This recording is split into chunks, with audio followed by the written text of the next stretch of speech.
मैं पक्का मानता हूँ जो लोग इसको लेकर के आज नाच रहे हैं और गर्व कर रहे हैं, वो पछताने वाले हैं। मैं जरा पूछना चाहता हूँ इन सभी विद्वानों को कि 2014 के पहले जितने चुनाव हुए,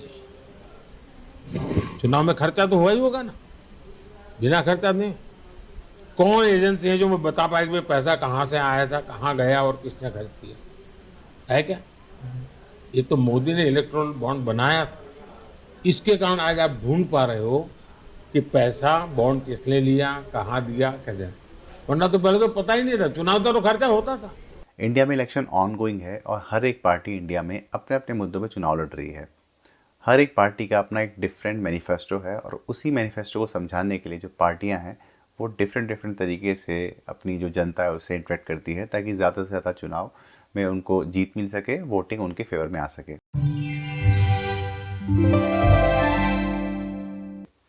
नमस्कार दोस्तों, मेरा नाम है आदित्य और आज मैं आपको अपनी इस वीडियो में बताऊंगा कि किस तरीके से जो इन्फ्लुएंसर्स हैं वो इंडियन इलेक्शन को इन्फ्लुएंस करते हैं। एंड तक इस वीडियो में बने रहिएगा ताकि आपको भी पता लगे कि किस तरीके से जो इंडियन इलेक्शन है उसको इन्फ्लुएंस किया जा रहा है सो कॉल्ड इन्फ्लुएंसर्स के थ्रू। बट अपनी इस वीडियो में आज हम कोई चुनाव के ऊपर या विपक्ष के ऊपर कोई बात नहीं करने वाले हैं। आज का टॉपिक बहुत सिंपल है, how Indian elections are influenced by the influencers. So हम बात करेंगे कि जो सो कॉल्ड यूट्यूबर्स हैं जो इस चुनावी सीज़न में विपक्ष की भूमिका निभा रहे हैं वो भी बिना किसी अप्रूवल के। हम बात करेंगे उन सो कॉल्ड इन्फ्लुएंसर्स की जो चुनावी सीज़न में विपक्ष की भूमिका निभा रहे हैं, वो भी बिना किसी अप्रूवल के। और हो भी क्यों ना, because India is a democratic country और एक डेमोक्रेटिक और लोकतांत्रिक देश में सबको बोलने का अधिकार है और ऐसा पिछले 10 साल से तो हो ही रहा है।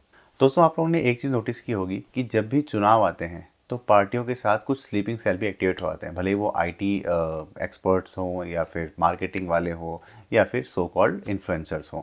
और ये स्लीपिंग सेल्स एक्टिवेट होने के बाद अलग अलग नैरेटिव सेट करना शुरू कर देते हैं। और ऐसा बहुत स्टार्टिंग से नहीं होता है। लेट सपोज इस साल जो चुनाव है वो अप्रैल से स्टार्ट हुए तो आपको मार्च अप्रैल में एक नैरेटिव बनता हुआ दिखाई देगा कि जो गवर्नमेंट है, एग्जिस्टिंग गवर्नमेंट है, वो डेमोक्रेसी ख़त्म करने वाली है। देश का जो डेमोक्रेटिक ढांचा है वो खतरे में है।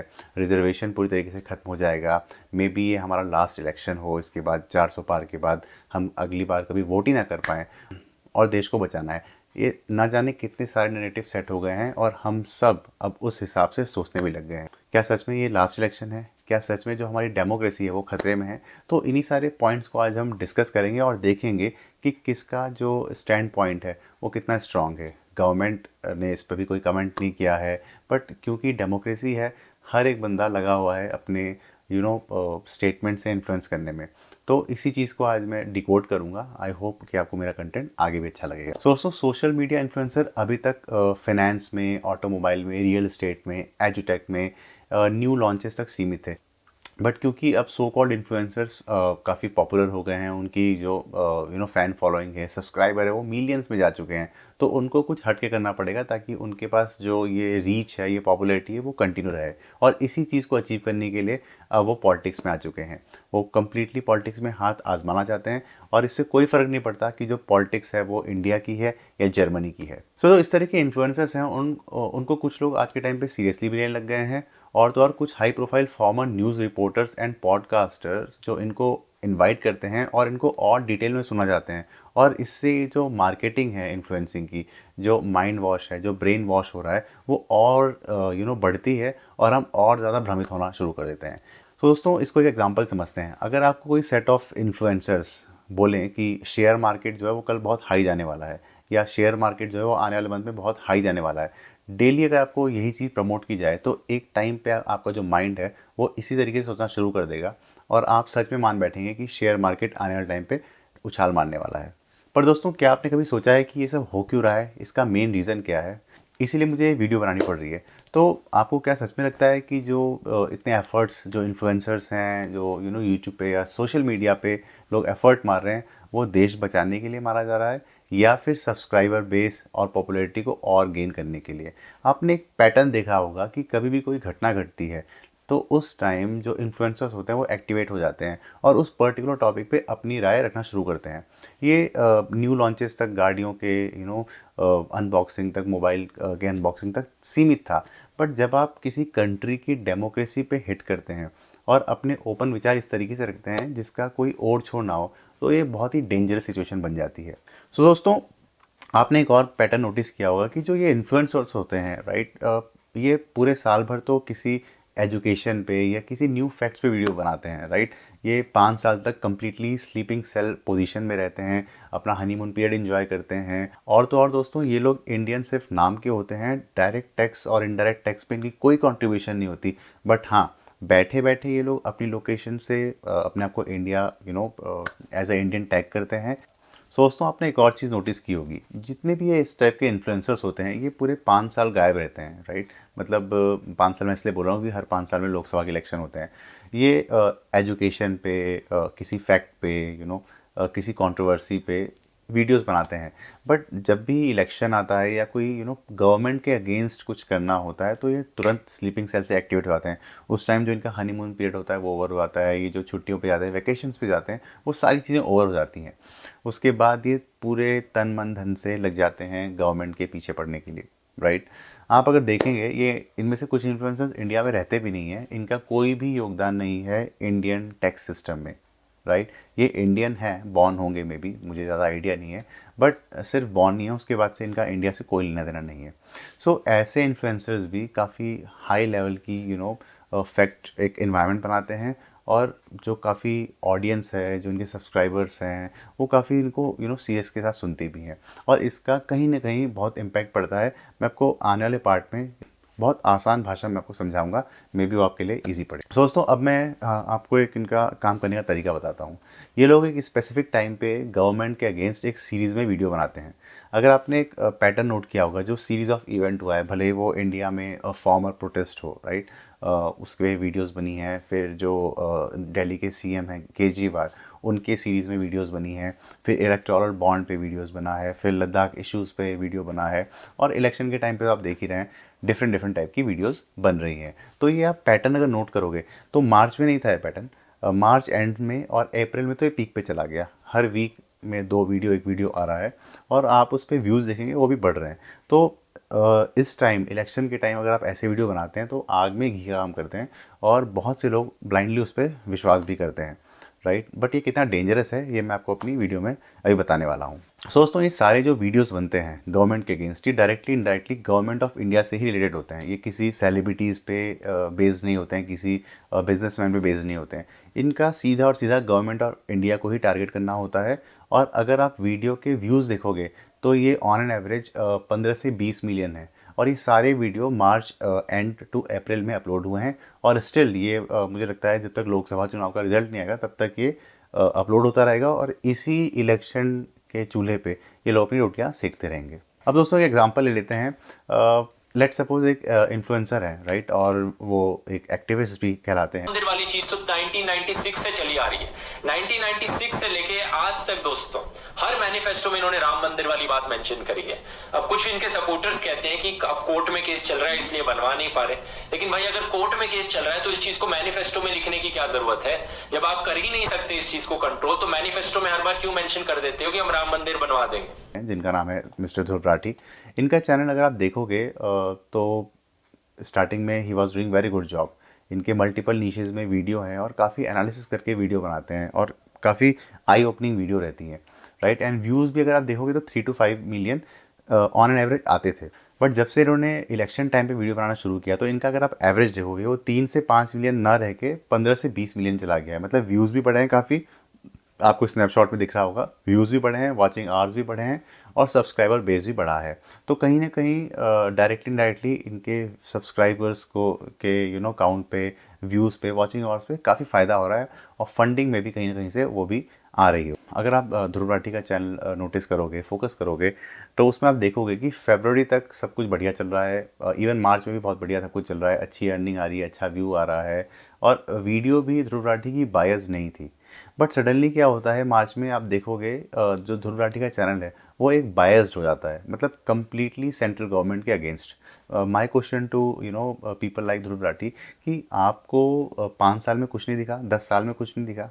अगर 5 साल, अगर आप अभी अप्रैल चल रहा है, इससे पहले 5 साल गवर्नमेंट रही है, आप तभी ऐसी वीडियो बना सकते थे, और वीडियो के थ्रू आप जो जनता है और जो वोटर्स हैं उनको उनकी आई आप ओपन कर सकते थे, ये बोल के कि गवर्नमेंट ने क्या नहीं किया, इस टाइम जब इलेक्शन हो रहा है, उस टाइम आप जब ऐसी वीडियो बनाते हैं तो कहीं ना कहीं ये बायस्ड है। एंड आई एम 100% श्योर कि आपको कहीं ना कहीं से मोटिवेशन, मे बी वो फंडिंग के वे में या रिवॉर्ड्स के वे में आ रहा होगा। सो दोस्तों, धीरे धीरे ऐसा लगने लगा कि ये विपक्ष की भूमिका निभा रहे हैं। और अप्रैल में तो इन्होंने back to back government of India पे डायरेक्टली इवन पीएम मोदी को भी टारगेट करना शुरू कर दिया। सो एक एनालिसिस करते हैं। सो अगर आप इनकी अप्रैल की वीडियो पे फोकस करोगे तो सारी वीडियोस के जो थंबनेल हैं यूट्यूब पे, सब पे पीएम मोदी का जो फेस है वो जूम करके दिखाया गया है, राइट। हर थंबनेल पे उनको लगाया जाता है, बाकी सबको छोटा कर दिया जाएगा। सो सबसे बड़ा जो इनका कैश पॉइंट है वो मोदी ही है। मतलब ये भी मोदी के नाम की ही रोटी खा रहे हैं, क्योंकि जूम उनको ही करते हैं।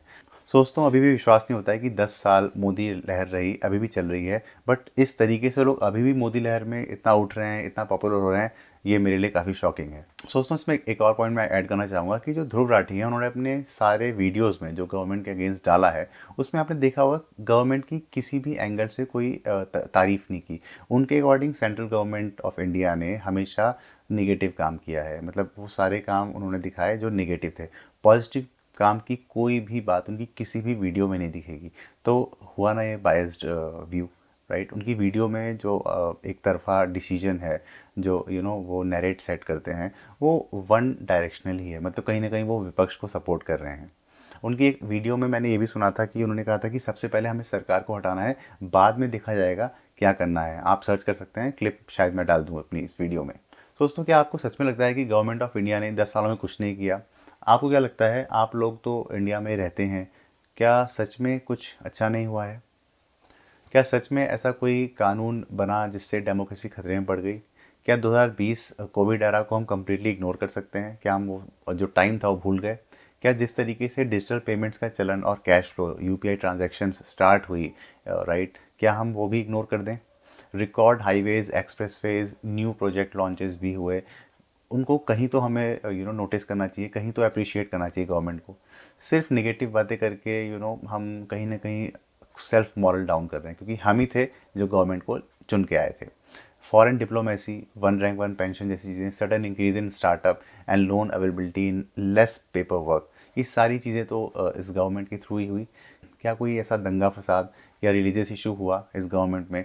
कश्मीर को भारत का परमानेंटली पार्ट बना दिया गया, आर्टिकल 370 हटा के, ये भी एक अचीवमेंट था। वंदे भारत और जो मेजर रेलवे में अपडेट्स हुए, भले वो रेलवे स्टेशन में हुए, ये सारी चीज़ें हम नज़रअंदाज नहीं कर सकते। ऐसे न जाने कितने सारे चेंजेस हुए जो गवर्नमेंट ऑफ इंडिया ने इन 10 सालों में किए, क्योंकि देश बहुत बड़ा है, छोटा सा काम करने में बहुत टाइम लग जाता है, मल्टीपल सिस्टम्स इन्वॉल्व होते हैं, राइट। हर स्टेट की डिफरेंट गवर्नमेंट्स होती हैं। सो डोंट एक्सपेक्ट कि कोई अगर सेंट्रल गवर्नमेंट में है तो वो जादू की जड़ी घुमाएगा और इतना बड़ा देश एक दिन में चमक जाएगा। It's never possible. अब दोस्तों, कुछ ऐसी पॉइंट्स हैं जिससे मैं कम्प्लीटली एग्री करता हूँ। गवर्नमेंट ऑफ इंडिया जिसमें नाकाम रही, उसको उस पर काम करना चाहिए, और इसको मैं हाईलाइट भी करूँगा। सबसे पहला जो मोस्ट इंपॉर्टेंट थिंग है, अनएम्प्लॉयमेंट रेशियो। मेरे पास एग्जैक्ट फैक्ट्स तो नहीं है, बट हाँ, अनएम्प्लॉयमेंट का जो रेशियो है वो बढ़ा है। एक बहुत बड़ा चैलेंज है इंडिया में, क्योंकि मैं सिर्फ गवर्नमेंट जॉब्स को ही एम्प्लॉयमेंट में काउंट नहीं करता। कोई भी ऐसा काम जिससे मुझे अर्निंग हो, मैं उसको एम्प्लॉयमेंट मानता हूँ, राइट। सो मैं कम्प्लीटली एग्री करता हूँ कि अनएम्प्लॉयमेंट एक बहुत बड़ा चैलेंज है इंडिया में, जिसकी तरफ से गवर्नमेंट को एक हाई प्रायोरिटी टीम बनानी चाहिए, उसको हाई प्रायोरिटी में हैंडल भी करना चाहिए, क्योंकि जो यूथ है वो माइग्रेट हो रहा है। So we have to hold our youth in our own country. अगर दोस्तों, अगर गवर्नमेंट ने इस चीज़ पे ध्यान दिया होता तो कोई भी जर्मनी शिफ्ट नहीं होता। सब इंडिया में ही काम करके कहीं ना कहीं एक अच्छा सैलरी अर्न कर रहे होते। गवर्नमेंट जॉब्स कम हुई हैं, आई एग्री, बट जब हम एम्प्लॉयमेंट की बात करते हैं तब गवर्नमेंट के साथ हमें प्राइवेट को भी कंसिडर करना चाहिए। यहाँ पे मैं एक और पॉइंट ऐड करना चाहूँगा कि इन्फ्लुएंसर्स का काम होता है लोगों को इन्फ्लुएंस करना, राइट। सो आप कोशिश कीजिए कि जब आप किसी प्रोडक्ट का रिव्यू कर रहे हैं, कोई मोबाइल अनबॉक्स कर रहे हैं, कोई गाड़ी को लॉन्च कर वीडियो बना रहे हैं, तब आप बायस्ड हो सकते हैं। आप बेशक फंड्स के लिए या जो पैसे मिलते हैं उसके लिए आप काम कीजिए, बट जब किसी कंट्री की बात आती है तो you are not the one who are authorized कि आपको इलेक्शन के टाइम ऐसी वीडियोस बनाना जो लोगों को सच में ब्रेन वॉश कर दे, या ऐसी वीडियोस बनाना जो सिर्फ गवर्नमेंट को निगेटिव दिखाए, राइट। मेरा आपसे एक क्वेश्चन है, आपने सेंट्रल गवर्नमेंट्स की वीडियो बनाई, राइट, आप मोदी के अगेंस्ट हैं, मोदी आपको पसंद नहीं है, या फिर गवर्नमेंट आपको पसंद नहीं है, बट स्टेट गवर्नमेंट में क्या सब कुछ अच्छा चल रहा है? आपको वो भी तो हाईलाइट करना चाहिए था ना, बिकॉज स्टेट्स मिलके ही भारत बनाते हैं और स्टेट्स को कवर करके ही जो गवर्नमेंट ऑफ इंडिया है उसका भी स्ट्रक्चर बनता है। अभी लोकसभा सीट्स हैं, राइट, लोकसभा के इलेक्शंस हो रहे हैं, सो हर एक स्टेट में रैलियाँ हो रही हैं। सो क्या उन स्टेट्स में चीज़ें सही हैं? उसको तो आपने कभी हाईलाइट नहीं किया। सो एक तरफा बायस्ड वीडियो ना बना के एक मॉरल रिस्पॉन्सिबिलिटी के साथ, आपके इतने सब्सक्राइबर्स हैं, इन्फ्लुएंसर्स के इतने ज़्यादा सब्सक्राइबर्स होते हैं, उसको एटलीस्ट ध्यान में रखें। आपको वीडियोस दोनों साइड की तस्वीरें दिखानी चाहिए अपनी वीडियोस में। गवर्नमेंट ऑफ इंडिया ने ये ख़राब किया, गवर्नमेंट ऑफ इंडिया ने ये अच्छा किया, इसके लिए मैं इसको अप्रिशिएट करता हूँ। बट मैं मेरे ये पॉइंट्स हैं जिसमें गवर्नमेंट ऑफ इंडिया को और ज़्यादा काम करने की ज़रूरत है। और अगर आप कम्प्लीटली गवर्नमेंट ऑफ इंडिया से खुश नहीं हैं तो आप वोट कीजिए, बट आप लोग तो यहाँ पे अवेलेबल ही नहीं हो, सो वोट कैसे करोगे? एंड दोस्तों, एक सजेशन मेरा व्यूअर्स को भी होगा कि इन्फ्लुएंसर्स हमेशा इन्फ्लुएंस करने के लिए नहीं होते हैं। आप इन्फ्लुएंसर्स को देखिए, राइट, इन्जॉय कीजिए, बट ब्लाइंडली किसी बिलीव मत कीजिए, बिकॉज आपके पास भी कॉमन सेंस है, आप भी पढ़े लिखे हैं। सो दोस्तों, व्यूअर्स को भी ब्लाइंडली इन्फ्लुएंसर्स पे बिलीव नहीं करना चाहिए। आप भी अपना एनालिसिस कीजिए। आप इंडिया में रहते हैं, गूगल को यूज़ कीजिए अपनी वोट्स के थ्रू, राइट। अगर आपको पसंद है गवर्नमेंट का रूल, सो गो अहेड। अगर नहीं पसंद है तो चेंज इट।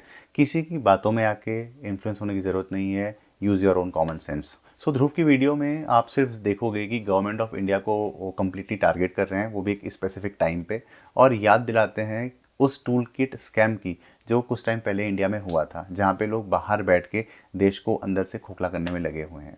ये मेरा मानना है, मे बी आपका अलग मानना हो, मे बी आपके कमेंट्स अलग हो, बट ऐसा मुझे लगता है, बिकॉज जो वीडियो का टाइम है, जो वीडियो के पैटर्न्स हैं, वो तो इसी तरफ इशारा करते हैं। ध्रुव के अकॉर्डिंग गवर्नमेंट ऑफ इंडिया ने अभी तक सब कुछ नेगेटिव किया है, कुछ भी देश में अच्छा नहीं हो रहा है, अगर हम उनकी वीडियो को मान लें। मे बी वो इस वीडियो के बाद सफाई भी दें, बट उनके हिसाब से सब कुछ गलत हो रहा है इंडिया में। सो दोस्तों, क्या ये एक एजेंडा है किसी एक पर्टिकुलर आदमी को टारगेट करने का? क्योंकि हम किसी एक आदमी के खिलाफ हो सकते हैं, बट हम देश के खिलाफ नहीं हो सकते हैं, राइट। आप खुल के विरोध कीजिए, मोदी का, योगी का, किसी का भी, बट देश जो है वो हमेशा रहता है। लोग आते हैं, जाते हैं, but country will remain stand, वो कहीं नहीं जानी चाहिए। सो वीडियो में आप किसी कंट्री के पीएम का फेस लगा के, India is a democratic country, आज के टाइम पे काफ़ी नाम भी है इंडिया का, बट आप बाहर बैठ के ऐसी वीडियोस बना रहे हो जिस पे आप थंबनेल पे पीएम का, गवर्नमेंट ऑफ इंडिया के पीएम का फ़ोटो लगा के उसका मिसयूज़ कर रहे हो और लिख रहे हो ब्रेन वॉश्ड, या बहुत सारी चीज़ें आपने यूज़ की।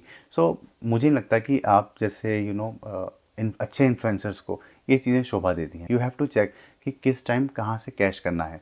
हर जगह अगर आप कैश अपॉर्चुनिटीज़ देखोगे तो मे बी कुछ टाइम पे आपके सब्सक्राइबर डाउन हो जाएंगे और वो आपसे पीछे छोड़ना शुरू कर देंगे। सो ध्रुव राठी के अप्रैल में अराउंड 18.6 मिलियन सब्सक्राइबर थे, और इनमें अगर आप 1% भी इन्फ्लुएंस आते हैं वीडियो देख के, मतलब 18.5 मिलियन सब्सक्राइबर में अगर 1% व्यूअर्स ब्रेन वॉश आते हैं या इन्फ्लुएंस आते हैं, तो कहीं ना कहीं डायरेक्टली इनडायरेक्टली इंडियन इलेक्शन में 18 लाख वोटर्स इन्फ्लुएंस हो जाएंगे। मतलब आप देखिए, 18 लाख वोट गड़बड़ हो सकते हैं या इन्फ्लुएंस हो सकते हैं किसी एक के थ्रू, और वो बंदा इंडिया में नहीं है, right. So that's the reason मैं हमेशा बोलता हूँ कि आप सेल्फ एनालिसिस कीजिए, उसके बाद डिसीजन लीजिए। अगर ये गवर्नमेंट इतनी ही डेमोक्रेसी के अगेंस्ट है तो आपका चैनल कब का बंद हो जाना चाहिए था, और आपने इसको भी कैश कराया। आपने पहले ही अनाउंस कर दिया कि आपका चैनल बंद होने वाला है, और आपने उसके बदले में एक 100 करोड़ का क्लब बना दिया व्हाट्सएप का कि आपको इस चैनल पे ज्वाइन कर लें। सो आप हर जगह कैश अपॉर्चुनिटीज़ देख रहे हो और पॉपुलर होने का कोई भी मौका नहीं छोड़ रहे। सो अगर ये गवर्नमेंट इतना ही डेमोक्रेसी के अगेंस्ट है तो आपके चैनल भी बंद हो जाने चाहिए थे, और वो डीएक्टिवेट हो सकते थे। आप इंटरव्यूज़ कैसे दे पा रहे हो, राइट, डिफरेंट प्लेटफॉर्म पे। आप इंडिया भी आए थे, आपने प्रोफाइल भी पेस्ट की थी, काफ़ी अच्छी प्रोफाइल्स थी, तो ये सब आप कैसे कर पा रहे हो? सो गवर्नमेंट को डायरेक्टली आप ब्लेम मत करो। You are free to move anywhere in India, right. आपकी वीडियो देख के क्लियरली साफ दिखता है कि आप एक तरफा बायस्ड वीडियो बनाते हो। आप कम्प्लीटली अपोजिशन, विपक्ष की भूमिका निभाते हो। और बातों बातों में आपसे पूछना चाहूँगा कि क्या आपकी नाराज़गी उस इन्फ्लुएंसर अवार्ड से तो नहीं है जो यूट्यूबर्स को पीएम मोदी ने दिया था? मे बी नाराज़गी अगर उसकी वजह से है तो आप नॉमिनेट हो सकते हो नेक्स्ट ईयर। उसकी वजह से आप इस तरीके से गवर्नमेंट को ब्लेम मत कीजिए, राइट, क्योंकि वो जो लिस्ट है यूट्यूबर्स की, वो इंटरनल किसने दी, वी डोंट नो, बट अगर ये रीज़न है सो आपको भी एक अवार्ड मिल सकता है। सो मैं रिक्वेस्ट करना चाहूँगा ऑल इंडियन व्यूअर्स से कि आपको खुद से एनालिसिस करना है। हर चीज़ में यूट्यूब या गूगल खोल के इन्फ्लुएंस मत होइए। अपना भी कॉमन सेंस यूज़ कीजिए। वरना दोस्तों इन्फ्लुएंसर्स का तो नहीं पता, इंडिया में हम लोग रहते हैं और हमें ही वोट के थ्रू गवर्नमेंट को लाना है, निकालना है, राइट, और विदाउट बायस्ड होके वन साइडेड वीडियोस देख के सिर्फ जो इन्फ्लुएंसर्स है वो टारगेट करते हैं।